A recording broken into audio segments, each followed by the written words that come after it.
žirnius kūlė. Pliam, štai jau čia reikės iškirpti. Geriausiai pilnavertį šio epizodo patirčiai rekomenduoju naudoti ausines, nors pagal naujausias mano kanalo tendencijas garso kokybė vis tiek greičiausiai bus šūdų krūva.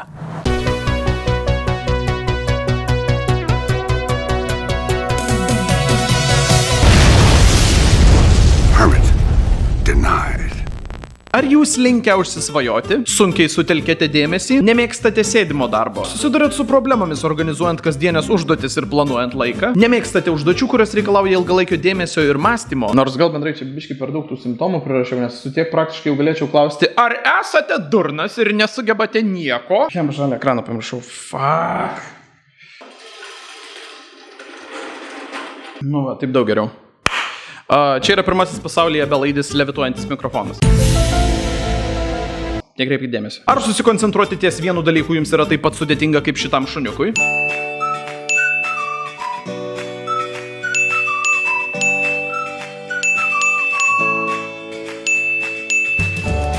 Tai sveikinu, nes jums, kaip ir man, greičiausiai yra dėmesio ir aktyvumo sutrikimas, geriau žinomas kaip ADHD. Tik įspėju, neprimkite to per daug rimtai, aš ne daktaras, aš nieko nežinau, greičiausiai viskas su jumis yra gerai, kalbu visiškai iš savo bokšto, tik tam, kad galėčiau paaiškinti vieną dalyką, kurio nesugebu paaiškinti jau bent porą epizodų. Porą elementarių kasdienių pavyzdžių. Skaityti knygas man pakankamai didelis iššūkėlis, nes nesugebu perskaityti nei 3 puslapių, kaip mintimis jau būnu nuklydęs toliau nei čekuolis, bandantis 13 kartą nepakeisti temos tame pačiame sakinyje.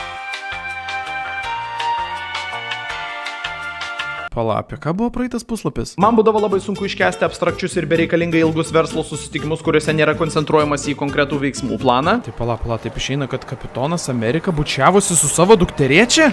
Ko jūs plojate, idiotai? Niekada negalėdavau pasirašyti scenarijaus vienu prisėdimu.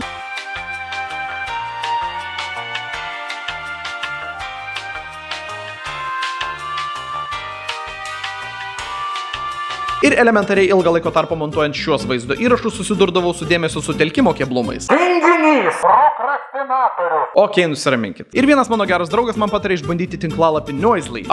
Noisely šio epizodo neremia, tokio tipo tinklalapių ir aplikacijų yra ne viena, tiesiog konkrečiai šią visiškai atsitiktinai man parekomendavo draugas. Tačiau man labai smagu pranešti, jog šį epizodą remia Regitra ir jų paslauga vairuotojų pažymėjimų keitimas internetu, bet apie tai kiek vėliau. Ir šio epizodo Patreon platformoje aš nemonetizuoju, bet jūs aišku esate maloniai laukiami prisijungti prie kitų 400 patronų, kurie remia mano kūrybą. Noisely moto - pagerink susikaupimą ir pakelk produktyvumą. Ir viskas yra super paprasta. Tai yra įvairūs aplinkos garsai, kaip tarkim degantis laužas, vėjas, lietus ir panašiai. Ir šie garsai ar įvairios šių garsų kombinacijos užleistos fone, pageidautina per ausines, gali padėti produktyvumui arba gali padėti atsipalaiduoti priklausomai nuo pasirinkto režimo. Sakau gali, nes nemanau, kad visus veikia šie metodai. Kartoju, aš ne daktaras, bet mano supratimu, kaip visą tai veikia, tai jeigu jūsų smegenyse įprastai reikalai atrodo maždaug taip,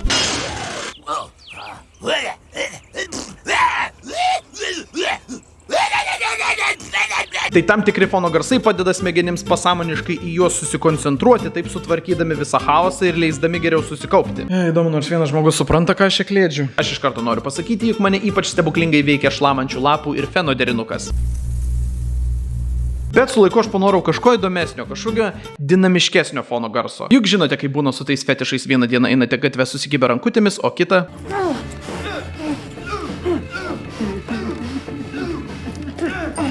Ko pasekoje sausio 26-osios popietę klausiausi Perkūnijos jūroje garsų. Sakiau, kad paaiškinsiu. Ir tuo pat metu atradau ASMR arba autonominę sensorinę meridionalinę reakciją. Čia tie vaizdo įrašai, kuriuose žmonės glosto, barbena, šnabžda, čepsi į mikrofoną ir leidžia kitus smegenis dirginančius garsus.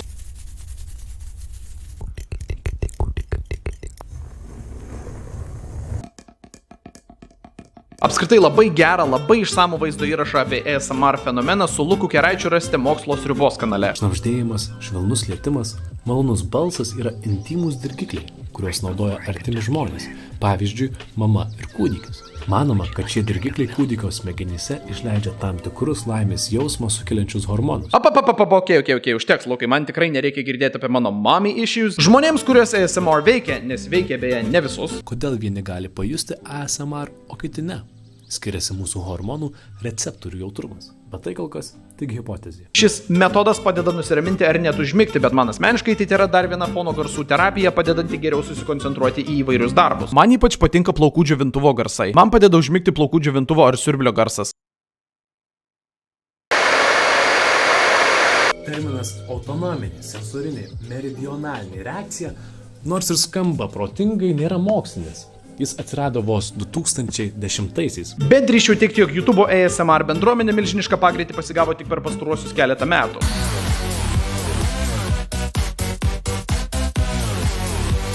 Kol galiausiai šie smegenų orgazmai virto kažkokia pornografija.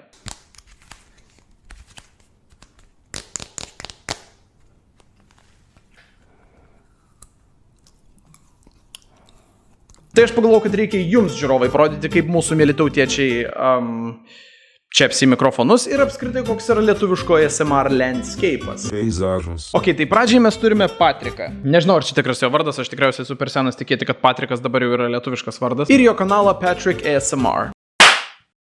Valgau maisto produktus.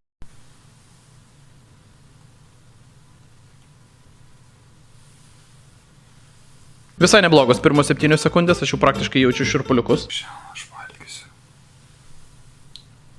maisto produktus. Maisto produktus valgysi? Turim tai. Pradėsiu nuo duonos gabaliuko. Tai va, atrodo duona. Jei netyčia nesate matę, kaip duona atrodo.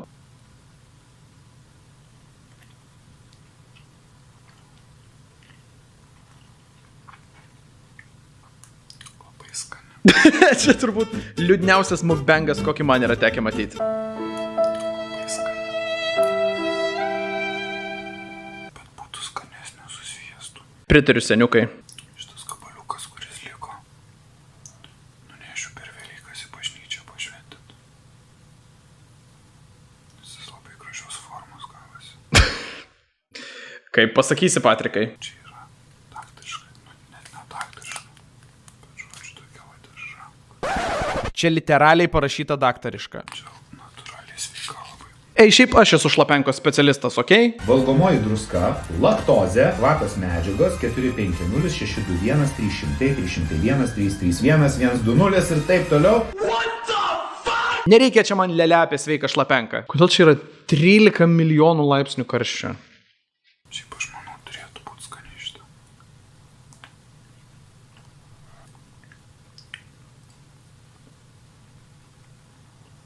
Jaučiasi, kad mėsos yra įdėta. Okei, Ramzi, nusiramink. Turbūt iš daktariškų dėžų va štai ir yra geriausia. Gerai, aš tokios nepagarbos daktariškai dešrai toleruoti negaliu, tai judame prie kito vaizdo įrašo. ASMR lietuviškai 10 dalykų, kuriuos radau kaime. Užsidėkit ausinukus ir smagaus klausimo. Gerai, kas jau kas, bet aš tai tikrai esu praradęs bet kokią teisę komentuoti vaizdo įrašų garso kokybę, bet kai darai ASMR vaizdo įrašą, kuomet visas video efektas yra garsas, tai nors statiką iš fono pasišalink. Smagaus klausimo. Radau tai senovišką kažkokią tarką. Pamatysim per tą tarką su tarko topolį. Kažkaip aš labai skeptiškai žiūriu į tokį triggerį. Taip, tai sakykite, kas jums paprastai sukelia šiurpuliukus ir padeda užmigti? Ką žinau, tarka, bulvių kombainas, kelio darbai. Dabar pereisim prie kito dalykėlio. Aš nežinau, kaip jis vadinasi. O taip atrodo. Maltuvė.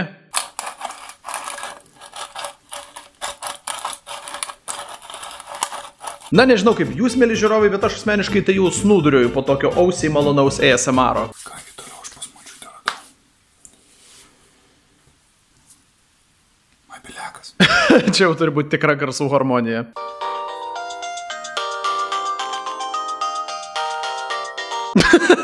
Įsivaizduojat, norit užmigti ir įsijungiat šitą Patriko ASMR. Ok, dar vėliau Patrikas susiranda lempą. Na, daug garsų neskleidžia šiaip. Sakyčiau, pakankamai įprasta savybė lempai. Ir išsuka jai lemputę.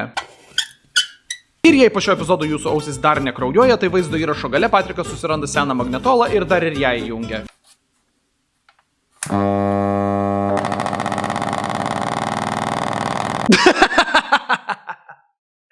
Jeigu po maltuvės jūs snūduriavote, tai dabar jau tikrai esate sapnų karalystėje. Gerai, paskutinį pažiūrim. 10 dirgiklių ir mano šuo padeda jums užmigti.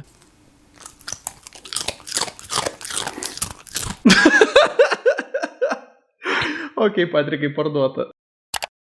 Ok, tada matau, kad yra Tonis Petronis ir jo vaizdo įrašas pavadinimu Darau ASMR! Lietuviškai! Jėzau, nereikia rėkti ant manęs.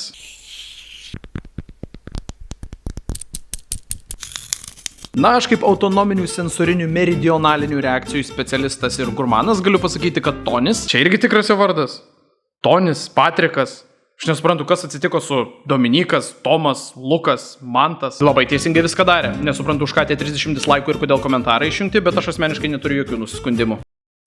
Tada radau tokios jaunos mergaitės Lukrecijos ASMR kanalą ir jos ASMR vaizdo įrašą pavadinimu 40 dirgiklių per 2 minutės. Ir viskas kaip ir iš esmės būtų gerai, jinai viską daro labai teisingai.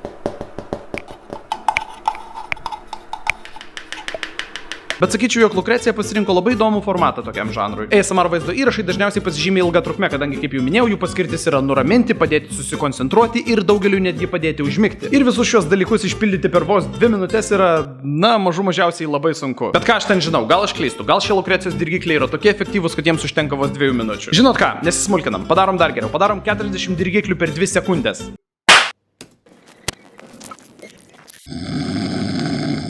Kad jau apie miegą, man pavyko rasti lietuvė youtuberę Vaiva, kanalo pavadinimas Rainbow ASMR ir jos ASMR pasaka prieš miegą. Ir nors kanalo intro yra labai gražus ir Vaiva turi idealų mikrofoną kaip tik tokio tipo turiniui, aš manau, kad jis manęs visiškai niekiek neveikia tik dėl to, kad Vaiva šiek tiek per garsiai skaito. Karalystės gyventojai, tarp jų ir Karen, patraukė pilies link. Bet matosi, kad kanalo autoriai labai stengiasi ir dabar jau jinai augina anglakalbę auditoriją. Ji taip pat nurodžiusi PayPal ir Patreoną kaip platformas, kuriuose galima paremti jos kūrybą, o dabar greita žinutė iš šio epizodo rėmėjo - Regitros. Vairuotojo pažymėjimas keičiamas po 2 metų po vairuotojo teisių išlaikymo ir tuomet po 10 metų. Lietuvoje per mėnesį pakeičiama apie 13 000 vairuotojo pažymėjimų, iš kurių vos 2 000 internetu. Aš nesuprantu, kas mes neandertaliečiai turime greičiausią internetą pasaulyje, bet vis tiek važiuojame į Regitros padalinius ir kirkiname vargšį Zitą dienų dienas besiklausančią jaunų merginų, kurios prašo pakartoti ir pasidaryti dar vieną dublį nuotraukų, nes kaip visada blogai išėjo. Po tokių nesąmonių Zita grįžusi namo turi ASMR klausyti, kad nusiramintų ir užmigtų. O kas jeigu jos tai neveikia? Kas tada? Vat pagalvokit, keiskitės vairuotojo pažymėjimą internetu. Regitra nuotraukas į vairuotojo pažymėjimą perkelia iš jūsų asmens dokumento ir nereikia nei vykti į regitrą, nei fotografuotis. Vos kelių minučių vaizdo įrašą, kaip tai padaryti, rasti štai čia, o daugiau informacijos apie tai nuorodoje esančioje šio epizodo aprašymo pačiame viršuje. Griežtai draudžiama kurti turinį vairuojant ir naudoti necenzūrinius. Pala, šito man jau nebereiks sakyti. Gerai, su iš to mums labai nuskilo, nes panardinti savo pirštus į ASMR pasaulį kadais nusprendė ir garsiausia Lietuvos garsenybė, didžiausia YouTube žvaigždė, jos pačios žodžiais turinti labai daug klauto. Nežinau, kas yra klautas, skamba kaip kraujo krešuliai, bet aš tikiuosi, kad viskas yra gerai su jos sveikata. Gerda Bieliauskaitė. Aš tiesiog filmuosiu random garsus. Jo, čia bus toks Bieliauskaitės tipo AS. Man ką tik kaulas sutraškėjo. Ok, anglicizmai, savęs minėjimas trečiu asmeniu, kaulai traška. Dabar jau žinome, jog tikrai esame Gerdos kanale. Noriu pasakyti, kad mane prenumeruoti yra verta, todėl kad iš manęs galima tikėtis bele ko. Vieną dieną kelsiu normalų video, kitą dieną jau kokią nesąmonę kelsiu. Gerai, Gerda, įtikinai. Tai ką čia dabar daryti? Aš nežinau, jūs girdit kažką ar negirdit, nes kiti filmuoja ASMR su kamera, su mikrofonu, o aš mikrofono neturiu, tai... Gerda patikėčiausia. Šiaip specifiškai tokiam turiniui yra reikalingas vienas vienintelis konkretus įrankis, bet aš jo neturiu. Važiuojam. Ką dar čia padaryti?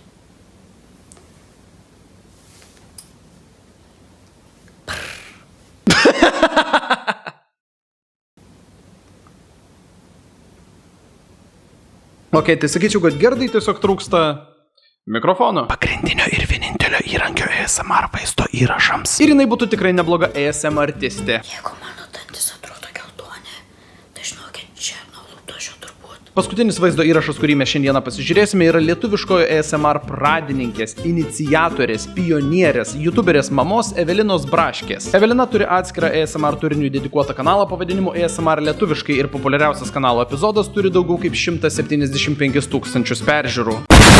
Beje, į YouTube jis buvo patalpintas prieš 5 metus, tai Evelina tikrąja to žodžio prasme yra pralenkusi laiką. Manau, jog tai taip pat įrodo ir išjungtos patinka, nepatinka ir komentarų sekcijos. Tuomet žmonės dar nebuvo pasiruošę lietuviškame ASMR-ui ir Evelina tiesiog liko nesuprasta. Vaizdo įrašo pavadinimas Makiažas draugiai – Roleplay. Kas reiškia, jog norėdami tinkamai suprasti ir patirti turinį, mes turėsime įsijausti į rolę, kaip suprantu, į draugės rolę. Na, nebūtų pirmas kartas. Sveika, mieloji. Mieloji. Evelinos vaizdo įrašui man reikės kitos erdvės ir šiek tiek kitokių įrankių. Nu va, taip jau geriau. Tai ką, pažiūrim. Tiksliau, paklausom. Sveika, sveika, brangioji. Gerai, atleiskit man, aš dar nesu rolėje, bet mane iš vėžių šiek tiek išmušė tas atidaromasis situacijos kadras. Gerai, tai man dabar tiesiog reikia suprasti, kad Evelina stovi savo namų koridoriuje, atidarytom namų durim ir laukia, kol kas nors pas ją užsuks. Hello there. Tai gal tiesiog jinai jau susitarusi su draugė, laukia jos prie durų, durnių? Na, jeigu jinai jau susitarusi laukia savo draugės, tai A, jinai taip nenustebtų ją pamačiusi. Ir B, jinai matytų ją jau iš toliau ateinančią, o ne paskutinę sekundę jau įžengus į namus. Nu, bet gerai, atsiprašau, permastau, patikėsim. Beje, man labai patiko Katino gestas. Ne, dėkui. Labai malonu, kad užėjai. Oi, dėkui, labai malonu. Taip, nu, eik, pradaris. Tai praeičiau, bet kad tu nepraleidi. Na, tu renkis ir praeinam į kambarį, gerai? Tai aš nebelabai suprantu, man laiptais tik lipt ar eiti kambarį po dešinę. Užėjai ir praeinam į kambarį. Na, ką tu norėsi, kad šiandien darytume? Nu, kaip... Makiažą, ne? Jo, taip, makiažą, teisingai. Makiažą. Pudrytė. Aha, nuvalyta. Nu, okei. Taip, aš atėjau be pudros. Kur eisi? Tai, kaip visada, manau, į naktinį klubą. To oranžinio gėrimo atsigerti. Ar kas dabar populiaru panų tarpe, ką žinau, ką jūs veikėt? Fainai, ir kiek metų? Kaip? Dabar? 2019. Aha, na, smagu. Gerai, tai tada padarysim tau makiažą, bet prieš tai gal nori arbatos atsigerti? Jo, šiaip labai norėčiau arbatos. Nenori, paskui. Nu, gerai, paskui. Nu, gerai. Na ką, tada ir pradėsim, ne? Nu, jau kaip ir pats laikas būtų. Taip, tai pirmiausia reikia nuvalyti veiduką. O ką tu naudoji, štai va, mistelinį vandenuką iš Botaniks visada. Aš paprastai labai Vilniaus vandenų bendrasis vandentikis. O, kokia pastačia šukuosena graži. Bet tokia... Nu, dėkui, čia jau mano tokia firminė tapusi.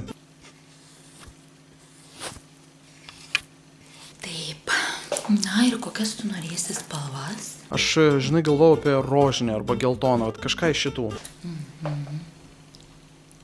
Ryškiai mėlyna. Tik, kad nesakau rožinę arba geltoną.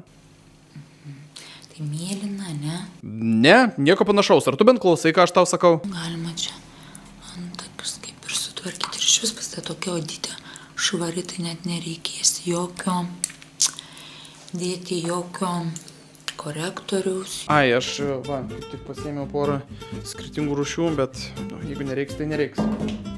Eikš.